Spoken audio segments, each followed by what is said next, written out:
오늘 우리가 함께 나눌 주제의 말씀은 죄에 대한 이야기입니다.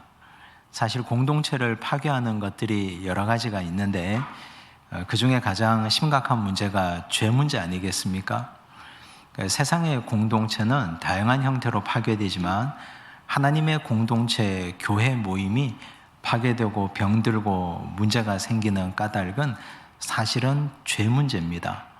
그런데 죄의 문제는 한꺼번에 아주 큰 죄부터 결단코 다가오지 않습니다. 아주 별것 아닌 문제, 사소한 문제로부터 죄 문제가 시작되고 공동체가 병들어가고 그 모임이 깨어지게 되어 있습니다.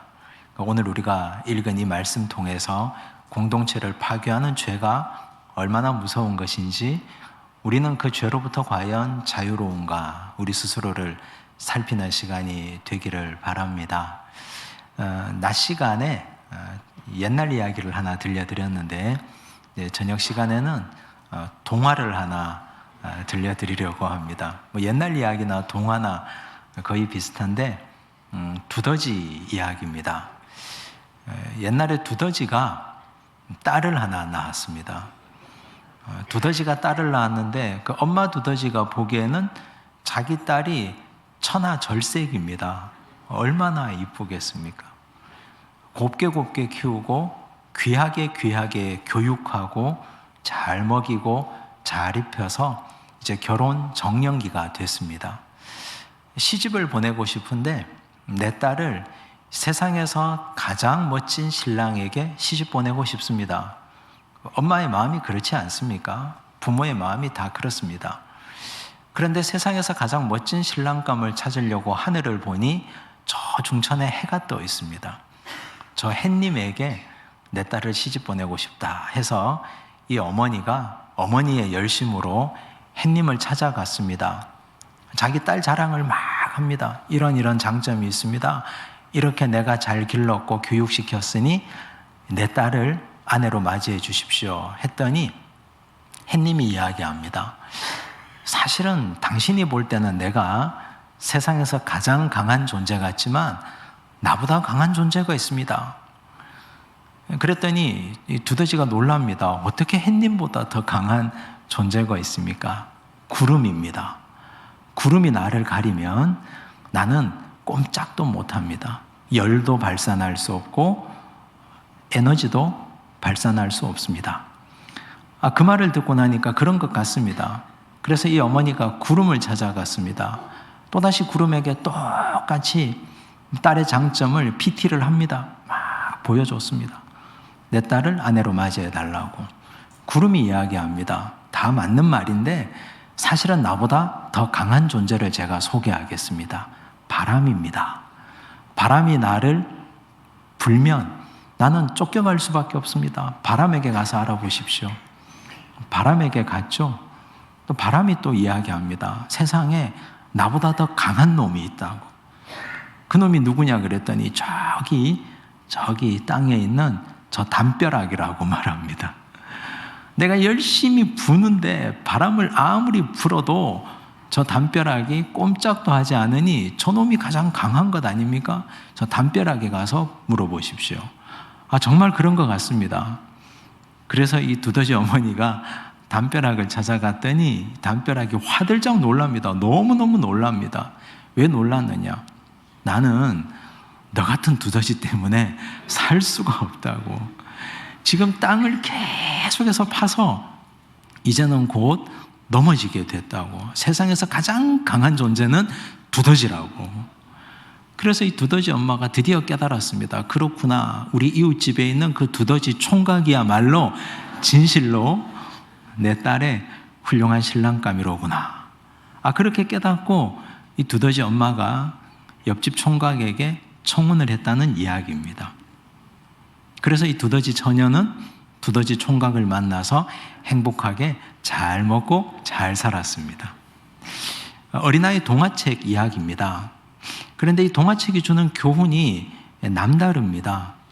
사실 우리가 서 있는 자리, 그 자리가 얼마나 귀한 자리인지 모르고 사는 사람들이 많습니다. 내가 지금 머물러 있는 이 자리, 우리의 가정, 교회, 일터, 지금 내 곁에 있는 사람, 우리가 하나님의 이름으로 모이는 이 공동체 모임들, 이 자리가 얼마나 귀하고 값진지 모릅니다. 그래서 사람들은 이 자리를 권태로화합니다. 지루하게 생각합니다. 그래서 일탈하고 싶습니다. 쉬고 싶습니다. 그리고 저 하늘에 있는 햇님을 사모합니다.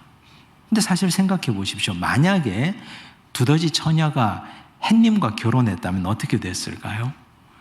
평생 우러러봐야만 했을 겁니다. 평생 신랑인데 가까이 다가가면 타 죽지 않습니까? 만약 구름과 결혼했다면, 구름은 허황된 꿈을 쫓아 사는 존재 아닙니까?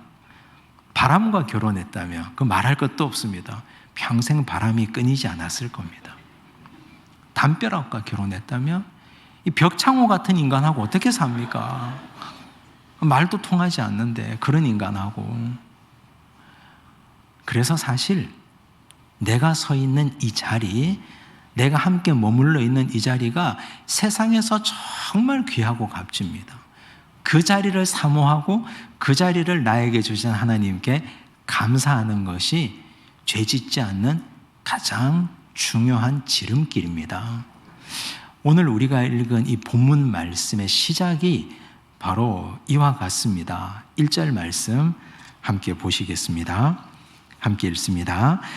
그 해가 돌아와 왕들이 출전할 때가 되매 다윗이 요압과 그에게 있는 그의 부하들과 온 이스라엘 군대를 보내니 그들이 암몬 자손을 멸하고 랍바를 에워쌌고 다윗은 예루살렘에 그대로 있더라. 여러분이 1절 말씀을 어떻게 읽으셨습니까? 뭔가 앞뒤가 맞지 않다는 느낌이 들지 않습니까? 왜 그렇습니까? 논리적으로 모순입니다. 그 해가 돌아와 모든 왕들이 출전할 때가 됐다고 했습니다. 그 해가 돌아와 왕들이 출전할 때가 되었는데 다윗은 예루살렘에 그대로 있었다고 했습니다. 다윗은 왕 아닙니까? 왕이잖아요. 다윗은 이스라엘의 통일 이스라엘의 왕 아닙니까? 그런데 다윗은 예루살렘에 그대로 있습니다. 대신 누구를 보냈습니까? 군대 장관 요압을 보냅니다. 암몬과의 전쟁에. 왕들이 출전할 때가 되었다는 이야기는 국지전을 이야기합니다. 고대 전쟁에는 국지전은 항상 있었습니다. 영토 분쟁이 항상 있지 않습니까? 국경에는 항상 분쟁이 있고 전쟁이 끊이지를 않는데 암몬의 왕이 출전했다는 뜻입니다. 그러면 여기 이스라엘의 왕도 출전해야 이게 정상이지 않습니까? 그런데 다윗은 왕들의 전쟁에 출전하지 않습니다. 여러 가지 이유가 있을 겁니다. 그런데 그 중에 가장 대표적인 이유는 이제는 내가 이 정도 위상이 되었다는 뜻입니다. 내가 직접 이 전쟁터에 출전하지 않아도 군대 장관 요압 정도만 보내도 이 전쟁은 얼마든지 가능하다는 뜻 아니겠습니까? 요압도 그렇게 말했을 것이고 백성들도 그렇게 말했을 겁니다. 다윗은 그래서 그냥 그 자리에 그대로 머물러 있습니다. 그런데 여러분, 이것이 하나님 보시기에 어땠느냐가 중요합니다. 다윗의 정체성이 어떻습니까?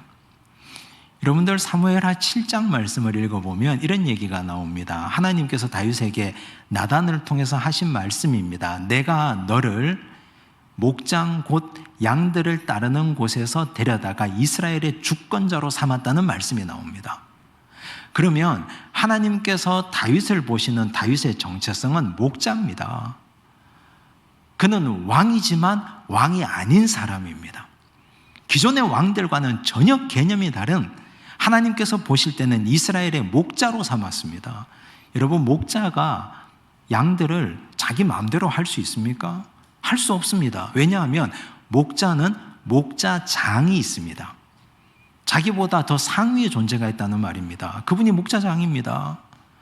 왕에게 있어서, 다윗 왕에게 있어서 목자장은 하나님 아니십니까? 하나님께 물어봐야 됩니다. 뭐든지. 전쟁을 하려고 해도 하나님께 물어봐야 되고, 전쟁을 멈추려고 해도 목자장에게 허락을 받아야 됩니다. 그리고 목자 없이 양들만 보내는 목자가 어디 있습니까? 전쟁터에 나가는데 목자 없이 양들만 보내는 목자는 없습니다. 그런 목자가 세상에 어디 있습니까? 우리 예수님께서 하신 말씀, 선한 목자의 말씀, 요한복음 10장 말씀을 보면 양들을 각각 불러내신다고 하셨습니다. 목자가 앞장서고 양들은 그 뒤를 따라간다고 하셨습니다. 예수님께서 선한 목자가 되시는 이유는 양들이 가는 곳마다 예수님께서 앞장서 가셨기 때문입니다. 그 자리가 목자가 있어야 될 자리입니다. 다른 왕들과는 다르지 않습니까? 다른 근동의 왕들과는 전혀 차원이 다른 그런 정체성을 부여받은 왕이 다윗 왕이었습니다. 그렇다면 다윗 왕은 그는 백성들이 가는 곳마다 자기가 앞장서서 갔어야 했습니다. 그 자리가 다윗의 자리입니다. 그래서 성경은 이렇게 말하는 겁니다. 그 해가 돌아와 왕들이 출전할 때가 되매. 그런데 뒤에 보니까 다윗은 예루살렘에 그대로 머물러 있었다고. 이건 다윗의 형태를 고발하는 말입니다. 여러분, 이 죄를 우리는 태만의 죄라고 부릅니다. 내가 있어야 될 그 자리에 있지 않은 죄, 이 죄가 태만의 죄입니다.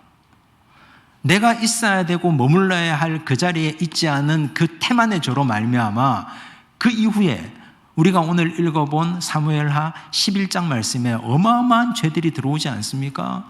다윗은 10계명 중에 3가지 계명을 한꺼번에 동시에 어겨버렸습니다.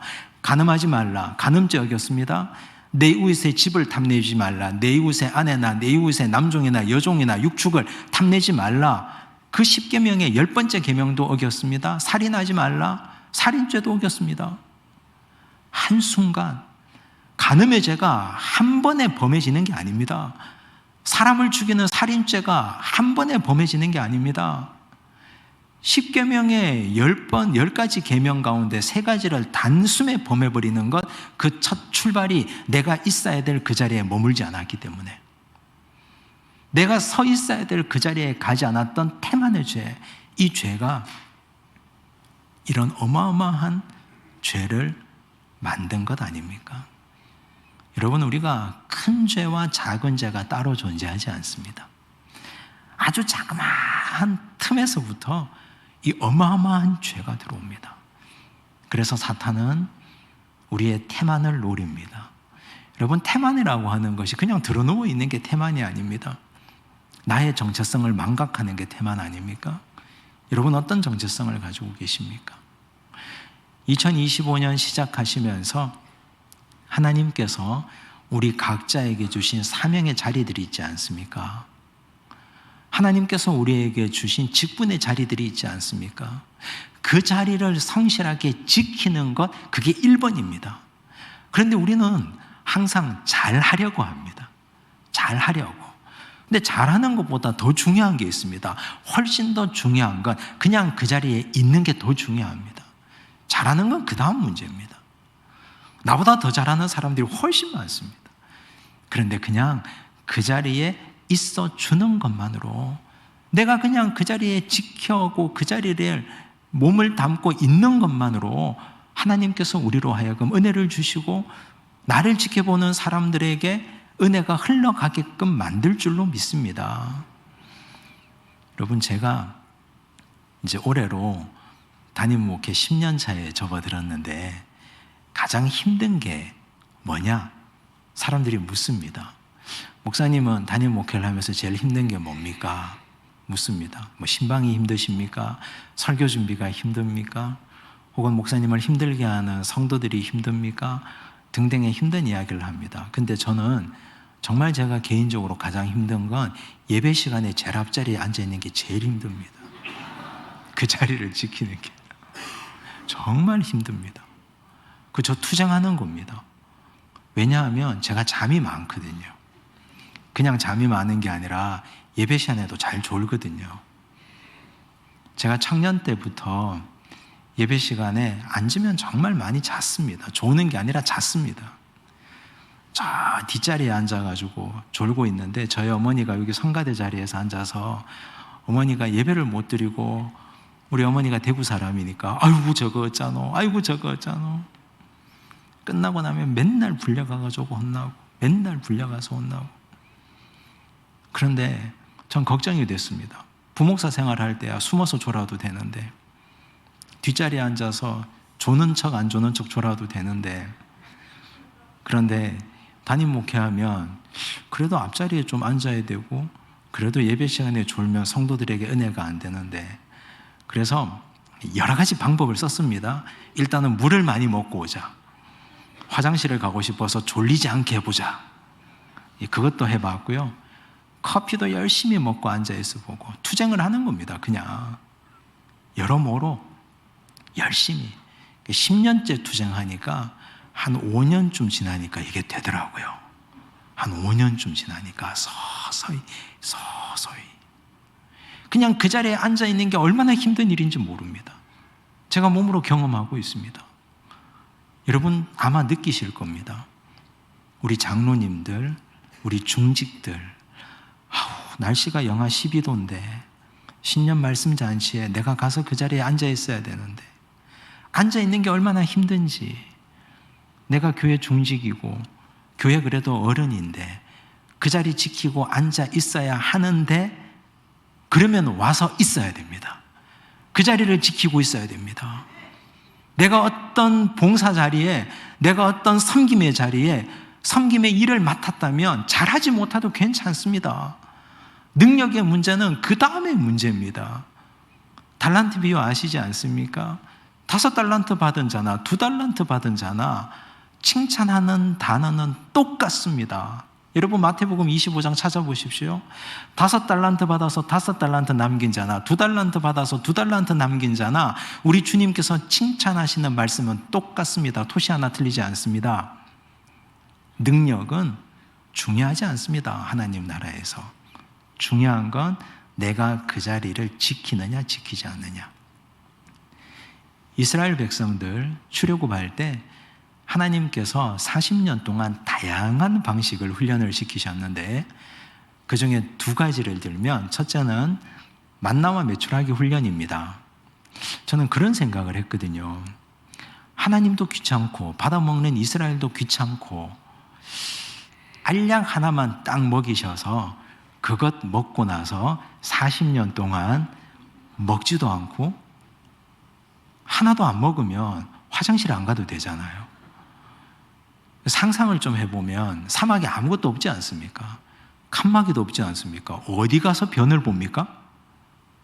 그렇게 수많은 사람들이 다니는데, 그러면 알약 하나만 광야 시작할 때 딱 먹이시면 40년 동안 안 먹어도 되면, 이게 하나님의 특별한 은총으로 이것으로 너희들은 40년의 모든 끼니를 해결한다 이러면 좋을 텐데, 하나님 너무너무 귀찮으시게 매일같이 만나와 메추라기를 주셨습니다. 이스라엘 백성들은 그건 매일같이 받으러 가야 됩니다. 이게 할 짓이 아니지 않습니까? 이틀치 받는 날은 딱 하루 안식일 전날, 그날만 이틀치 받고 나머지는 매일 받아야 됩니다. 왜 그렇게 하셨을까요? 그건 하늘을 보라고 하신 겁니다. 하늘을 보라고. 이 430년 동안 이스라엘 백성들은 자기들의 호구지책이 바로에게서 나오는 줄 알았습니다. 자기들이 노예로 벽돌을 굽고 열심히 일하면 바로가 먹을 걸 주는 줄 알았습니다. 이게 그들에게 DNA 속에 430년 동안 뿌리 깊게 박혀져 내려오는 그들의 습관이었습니다. 그런데 그거 아니라고. 너희들 먹이고 너희들 입히고 너희들 살리는 분은 저 하늘에 계신 하나님 아버지시니 매일같이 하늘을 보라. 하늘에서 매일같이 만나가 내립니다. 메추라기가 내립니다. 그 자리에 서 있어야 됩니다. 그거 받으려면 하늘의 은혜를 바라보고 그 자리를 지켜야 됩니다. 은혜가 임하는 그 자리, 하나님의 능력과 말씀이 임하는 그 자리, 하늘에서 고기가 내리고 하늘에서 만나가 내리는 그 자리를 지켜야 은혜를 입을 수 있고 은혜를 받을 수 있지 않습니까? 그거 하나님 훈련시킨 겁니다. 은혜의 자리 지키라고. 매일매일. 은혜는 하루 받아가지고 일주일 사는 것 아니라고. 하루 받아서 40년 사는 것 아니라고. 매일매일 너의 자리를 지키라고. 그거 하나님이 훈련시키신 겁니다.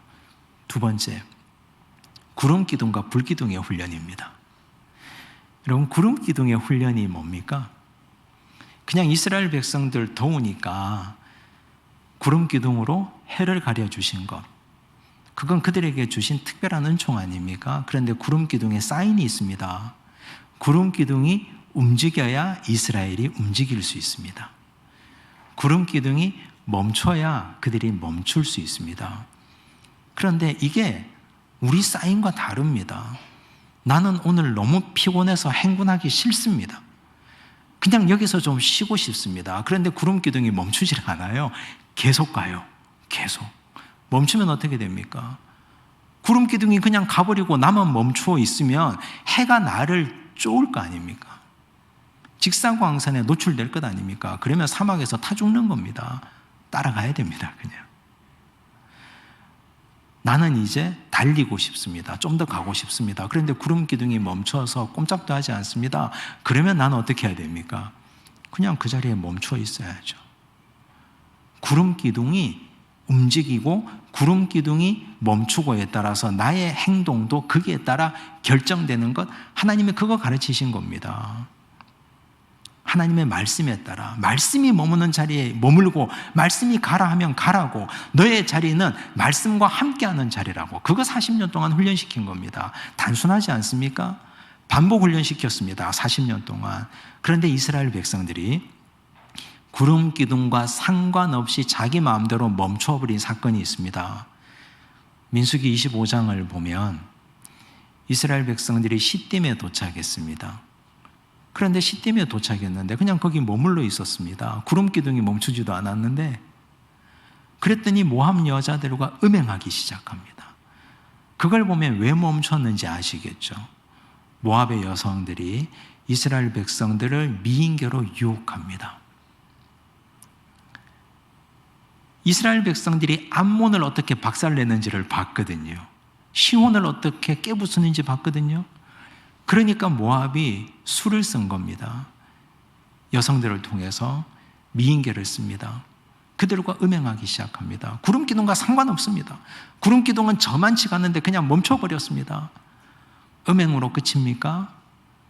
여성들이 이스라엘 남자들을 유혹해서 데리고 갑니다. 그리고 그들에게 술을 먹입니다. 잔치를 베풀어 줍니다. 그리고 우상숭배까지 끌고 갑니다.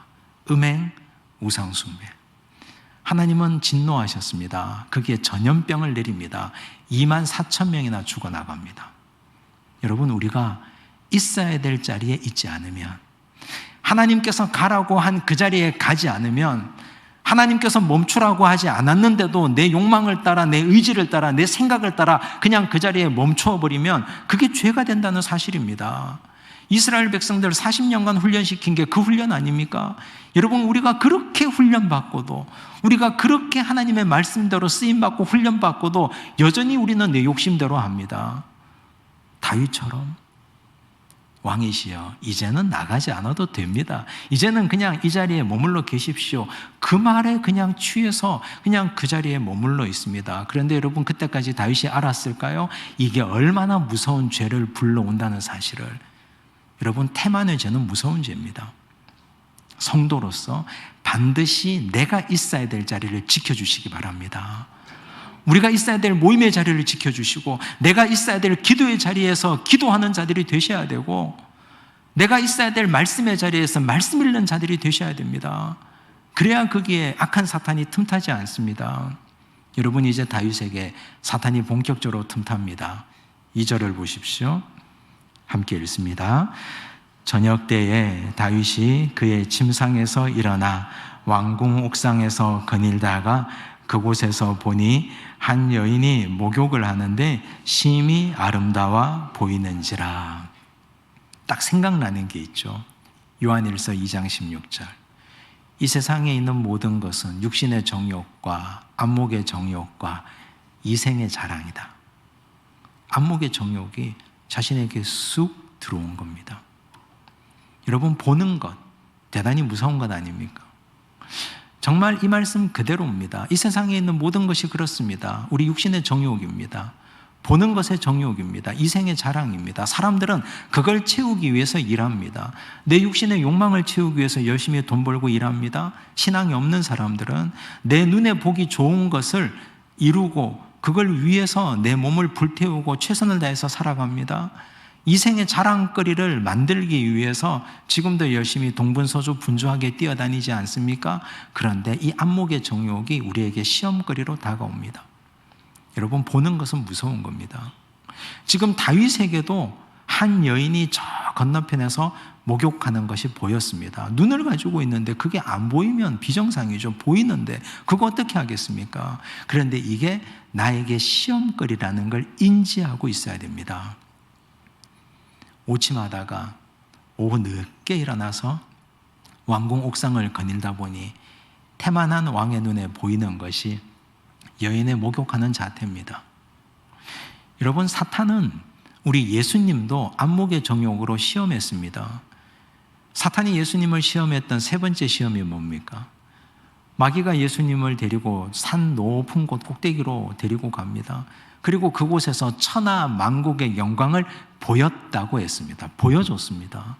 천하 만국의 영광을 보여주고 너 여기서 나에게 한 번만 엎드려 경배하면 이 모든 영광을 너에게 주겠다고 했습니다. 안목의 정욕에 호소한 겁니다. 예수님에게조차도, 우리 주님에게조차도 사탄이 이런 식으로 우리 눈으로 유혹하는데, 내 보는 것으로 유혹하는데, 하물며 우리에게는 말해서 무엇하겠습니까? 예수님에게 향한 이 세 번째 마지막 유혹이 보는 것의 유혹입니다.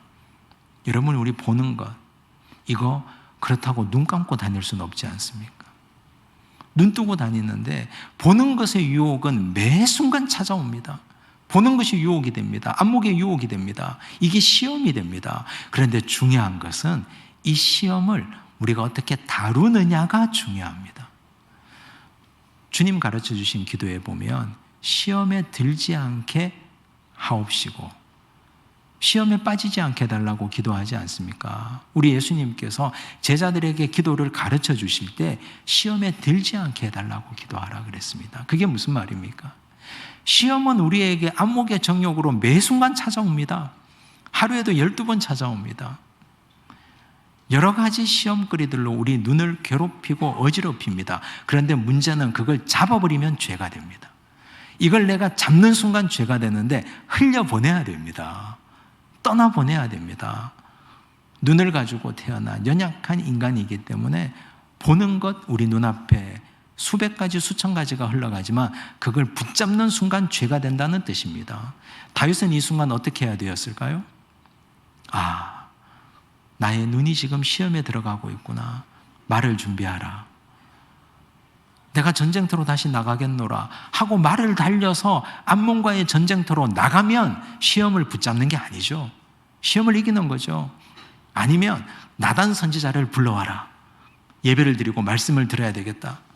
내가 지금 뭐가 잘못되었는지 깨달아야 되겠다. 이랬으면 시험을 붙잡는 게 아닙니다. 그런데 다윗은 어떻게 합니까? 찾아오는 안목의 정욕, 자기 시험을 자기 스스로 붙잡아 버립니다. 흘려 보내버려야 되는데, 떠나 보내버려야 되는데, 내가 못 볼 것을 봤다고 내려가야 되는데 그걸 붙잡아 버립니다. 3절과 4절을 보십시오. 함께 읽습니다. 다윗이 사람을 보내 그 여인을 알아보게 하였더니 그가 아뢰되 그는 엘리암의 딸이요 햇사람 우리아의 아내 밧세바가 아니니까 하니 다윗이 전령을 보내어 그 여자를 자기에게로 데려오게 하고 그 여자가 그 부정함을 깨끗하게 하였으므로 더불어 동침하며 그 여자가 자기 집으로 돌아가니라. 우리 이런 말씀 읽을 때는 끝에 아멘 하시면 곤란하지 않겠습니까?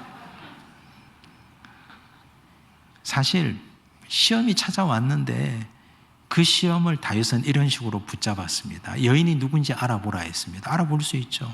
알아봤더니 남편이 있는 여인입니다. 그 남편은 지금 전쟁터에 가 있습니다. 그러면 멈춰야죠.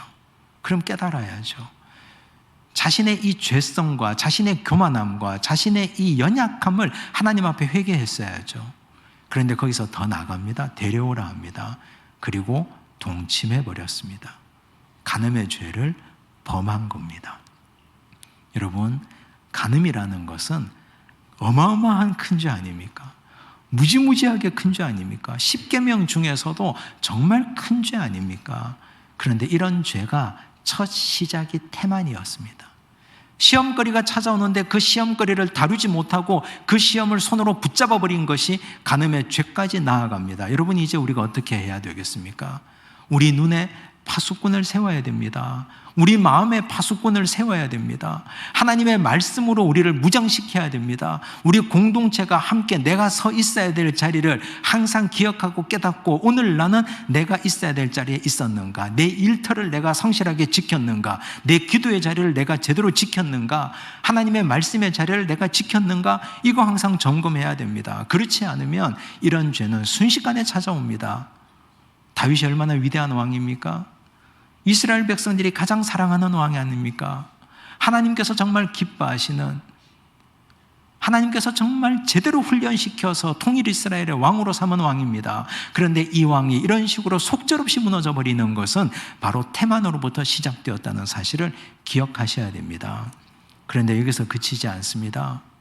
이제 이 여인이 자신의 임신 사실을 알려옵니다. 시간이 한참 지난 것 같습니다. 이제 다윗이 정신이 없습니다. 이제 다윗의 목표는 딱 한 가지, 이 죄를 은폐하고 싶습니다. 전령을 보냈습니다. 전쟁터에 있는 우리아를 불러드립니다. 당연히 우리아가 왕의 명을 받고 예루살렘으로 돌아오면 자기 집에 가서 잘 줄 알았습니다. 그런데 우리아는 그런 군인이 아니었습니다. 철저하게 하나님께 쓰임받고 순종하는 군인이었습니다. 우리아가 집에 가서 자지 않습니다. 밖에서 야영합니다. 그래서 왕이 이상해서 그를 불러서 묻습니다. 너 왜 집에 가서 잠자지 않느냐고. 우리아가 이런 얘기를 하죠. 11절 보십시오. 함께 읽겠습니다.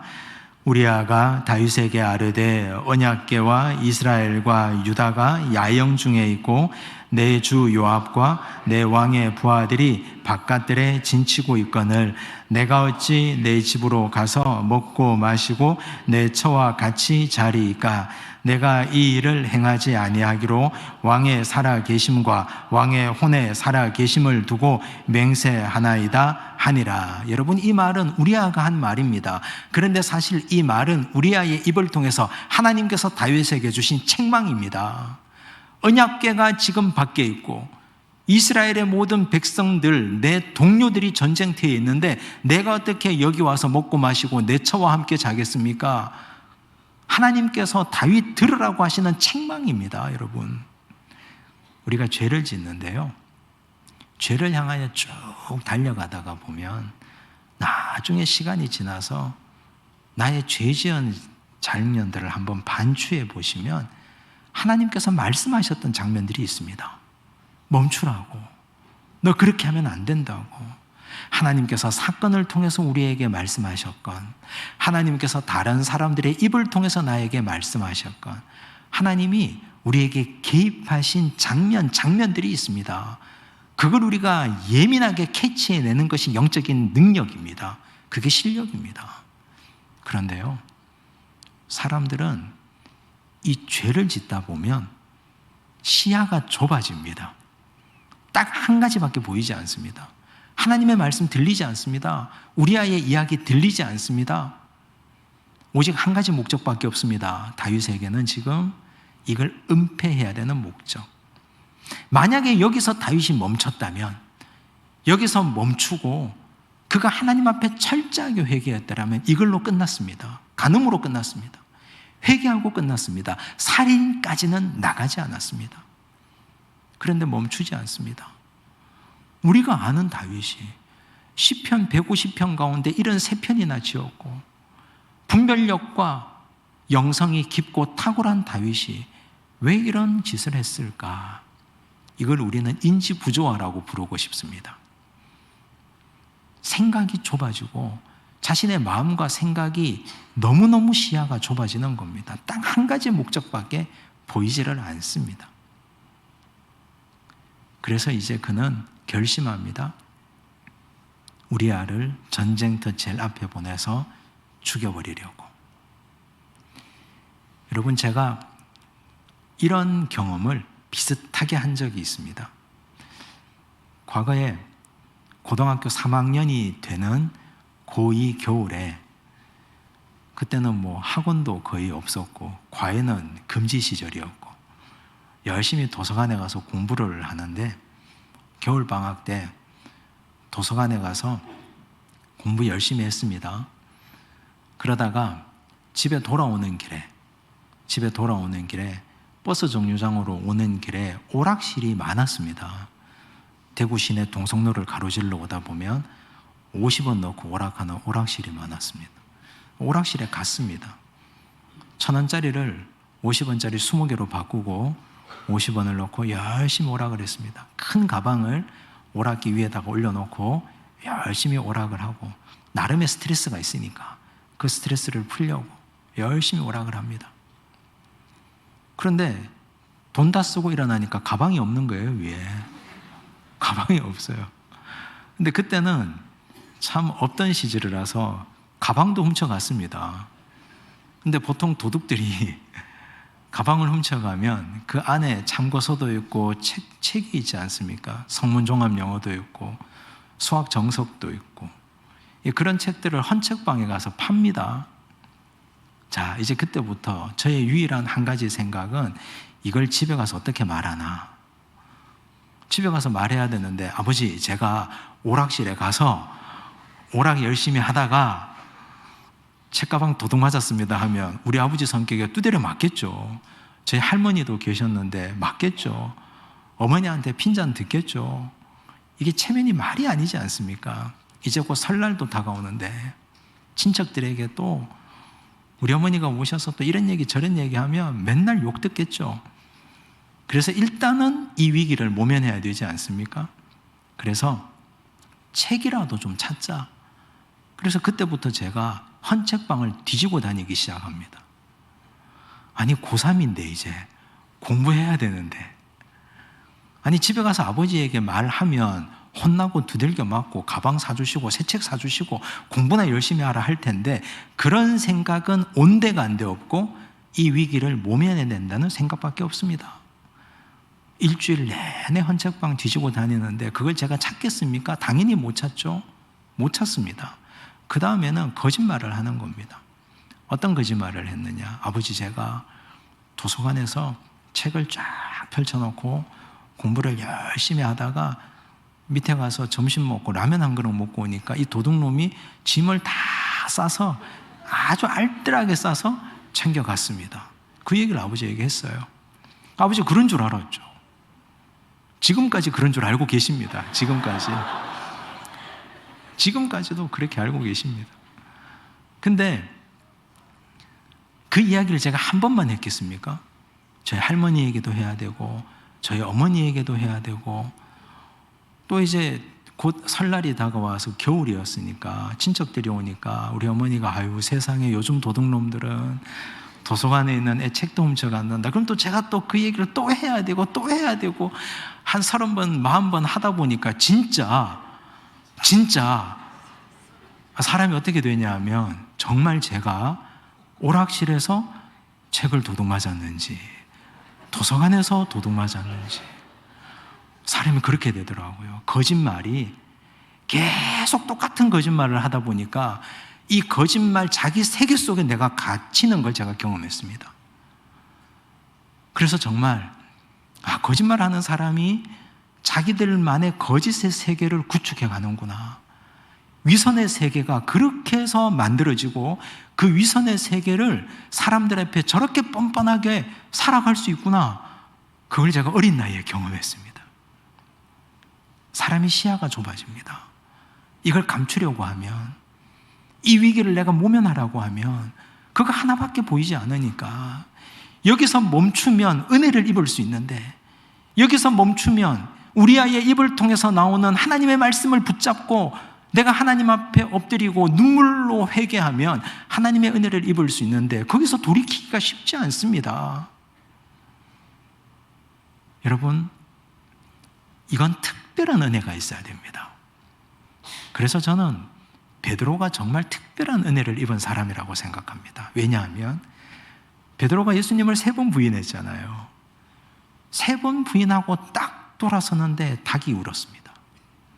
그때 베드로가 주께서 오늘 네가 닭이 울기 전에 3번 나를 부인하리라 하신 말씀이 생각났다 그랬습니다. 그게 생각나서 밖에 나가서 심하게 울었더라, 통곡했더라 그랬습니다. 여러분, 생각나게 하는 게 하나님의 은혜인 줄로 믿습니다.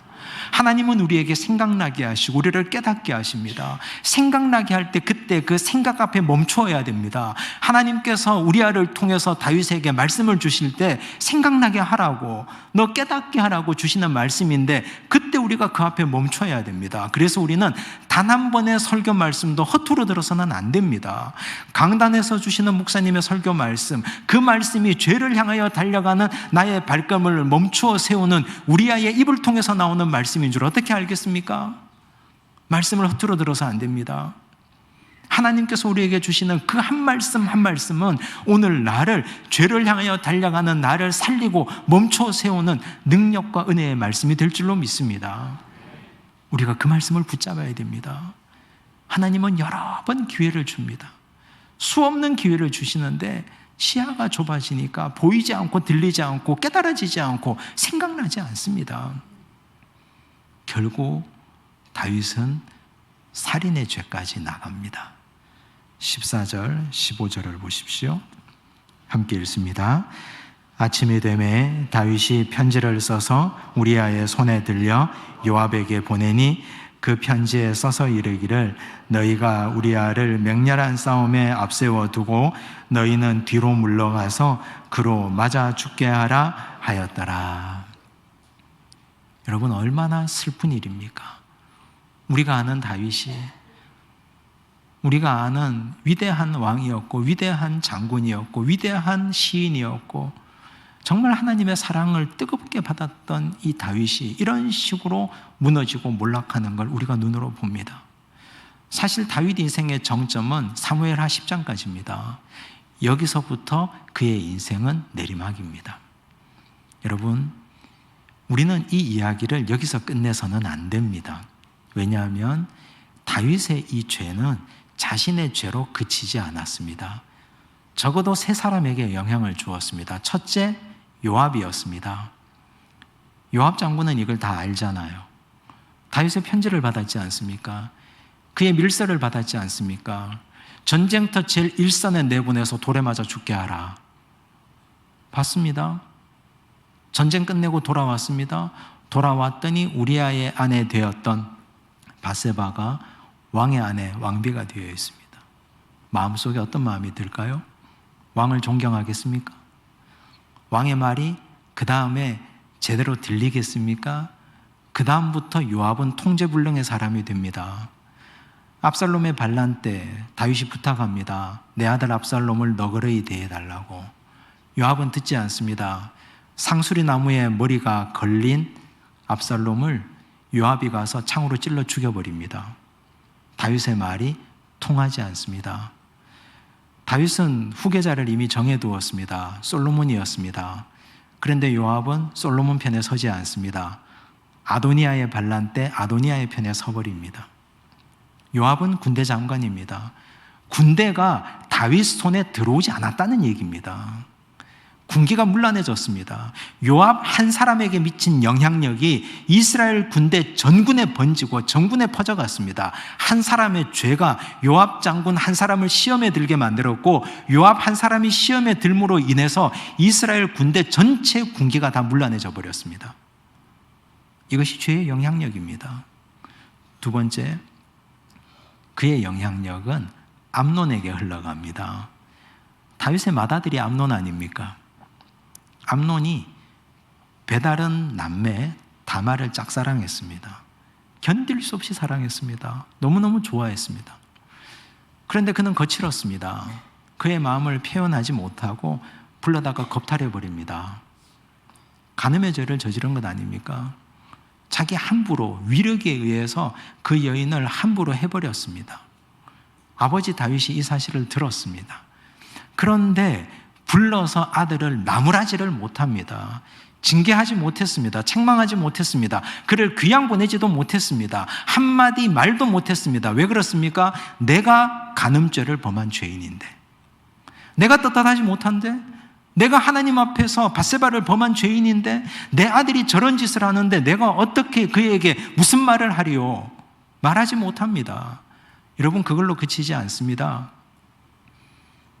다말의 오라비 압살롬, 암논에 대한 분노를 가집니다. 아버지가 처리하지 않습니다. 왕이 해결해야 될 문제 해결하지 않습니다. 압살롬 때를 기다립니다. 똑똑한 인물 아닙니까? 결국 압살롬이 암논을 살해해버립니다. 형제끼리 피비린내 나는 전투가 벌어지지 않습니까? 죽여버렸습니다. 살인했습니다. 그런데 그때도 아버지 다윗은 압살롬을 제대로 징계하지 않습니다. 불러다가 나무라지 않습니다. 때리지도 않습니다. 국법에 의하여 다스리지도 않습니다. 왜 그렇습니까? 내가 살인자인데, 내가 우리 아를 죽인 살인자인데, 내 아들이 사람을 죽이는 건 내가 무슨 말 하리요? 여러분, 이것이 얼마나 큰 비극입니까? 여러분, 성경은 대표성의 원리를 말합니다. 고린도전서 15장 말씀을 보면 이런 말씀이 나옵니다. 한 사람 아담으로부터 시작해서 아담으로 말미암아 사망이 들어왔다고 합니다. 한 분 그리스도 예수로 말미암아 생명이 우리에게 들어왔다고 했습니다. 에덴에서 뱀의 유혹을 입은 하와가 선악과를 먹고 남편에게 줍니다. 남편이 역시 선악과를 먹었습니다. 아담과 하와가 에덴에서 쫓겨납니다. 그때부터 오고 오는 모든 백성들, 모든 사람들은 원죄를 타고 태어나게 되었습니다. 이게 대표성의 원리 아닙니까? 죄는 나로 인해서 끝나지 않습니다. 내 문제로 끝나지 않습니다. 내가 짓는 죄, 나 혼자 짓고 말지 이 문제가 아니라는 얘기입니다. 다윗의 죄는 이스라엘 전군의 기강회의로 이어졌고, 다윗의 죄는 아들의 살인으로 이어지고, 다윗의 죄는 아들의 간음으로 이어집니다. 여러분, 교회 공동체 그렇게 간단한 공동체 아닙니다. 에베소서 2장 말씀을 보십시오. 예수 그리스도께서 친히 교회의 모퉁이돌이 되셨다 했습니다. 모퉁이돌, 기준을 잡아주는 돌 아닙니까? 그 모퉁이돌을 기준으로 서로 건물로 연결되어 가고 우리는 성전으로 서로 지어져 가느니라 말씀하셨습니다. 우리 모두 한 사람 한 사람이 하나님의 거룩한 교회를 세워가는 돌들입니다.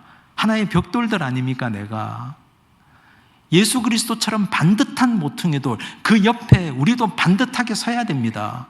그러면 내 곁에 또 다른 형제, 또 다른 자매가 반듯하게 설 것입니다. 그렇게 해서 우리는 건물이 되어가고, 그렇게 해서 우리는 성전이 되어가고, 그렇게 해서 우리는 대덕 한빛교회라는 아름다운 모임과 공동체를 만들어가는 겁니다. 그런데 그 중에 누구 하나가 삐뚤어져 있다면, 그 중에 누구 하나가 죄로 인하여 삐뚤어져 있다면, 그 옆에 서는 사람이 그 사람을 기준으로 잡으면 건물이 어떻게 되겠습니까? 무너지지 않겠습니까? 흔들리지 않겠습니까?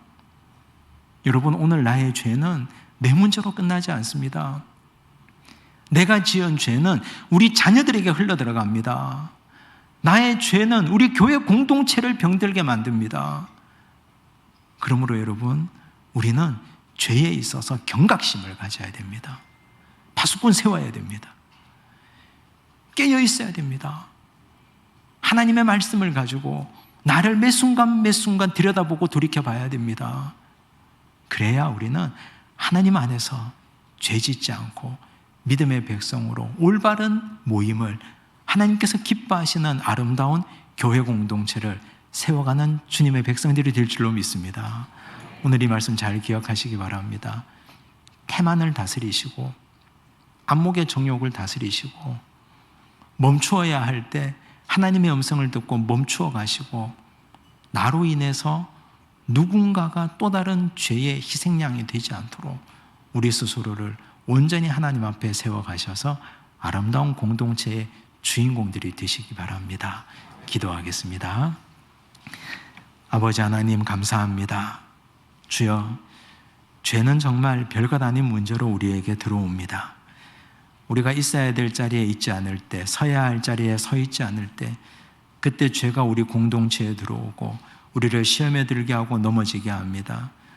시험은 우리에게 찾아오는 것이나 그것을 잡으면 죄가 된다고 하셨습니다.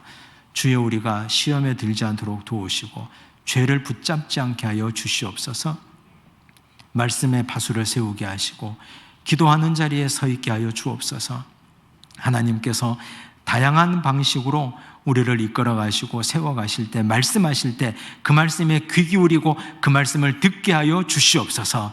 죄는 나 혼자로 끝나지 않습니다. 우리 자녀들에게 미칩니다. 우리 교회 공동체를 함께 병들게 만듭니다. 주여, 정신 바짝 차리겠습니다. 주여, 우리가 대표성의 원리를 가지고 하나님의 말씀 앞에 제대로 서는 생명을 전하는 자들이 되게 하여 주시옵소서. 모든 말씀 예수님 이름으로 기도드리옵나이다. 아멘.